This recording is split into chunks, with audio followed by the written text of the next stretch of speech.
Private George Henry Lucre was born in Cumberland, Sydney in 1893. Later he moved with his widower father James to Parry Street, Cooks Hill, Newcastle, where he would have attended Cooks Hill Public School.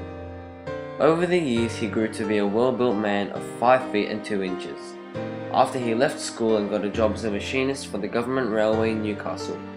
In July 1915, Lucre enlisted in the AIF and joined the 30th Battalion of the 8th Brigade. The 30th Battalion was composed of recruits from Newcastle, young country lads like Lucre. It was often the case that they had no previous military experience, though few had been in the cadets. Lucre himself had been in the senior cadets for 18 months. It was on the 9th of November 1915 that Lucre departed from Sydney on the HMAT Beltana for Egypt, where they would train. Lucre was 22 at the time.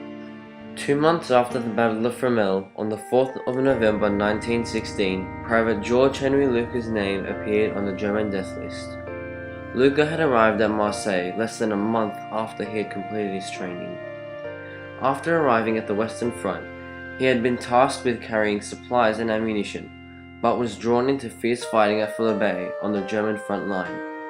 457 of his fellow soldiers in the 30th Battalion were killed, along with him, and 1,207 were wounded. It was the first time they had seen a major battle. Lucre was 23. Private Rees was also in the 30th Battalion. He said, "I was with Lucre when he went away on the Beltana on the 9th of November 1915, and I was with him when he died on the 20th of July.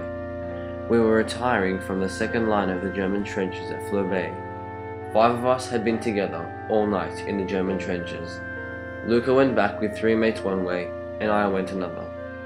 On the way back, he was on top of the German trenches and was firing when hit by a bullet and fell dead." Lance Sergeant W.H. Webb was a friend of Lucre's. He said of Lucre, "I knew him personally. We were in the same platoon together. He was killed by a bullet, shot through the head in the German lines early on the 20th. He was killed instantly. We had to retreat in a counterattack by the Germans and were consequently unable to bury him." Lance Corporal L.F. Derby was Lucre's immediate superior in the 30th Battalion. He said of him, "He did fine work that day. He put up a good fight." Today, George Henry Lucre and the other diggers who gave their lives in service of their country are honored at Pheasant Wood Cemetery near Fromelles. We will remember their sacrifice.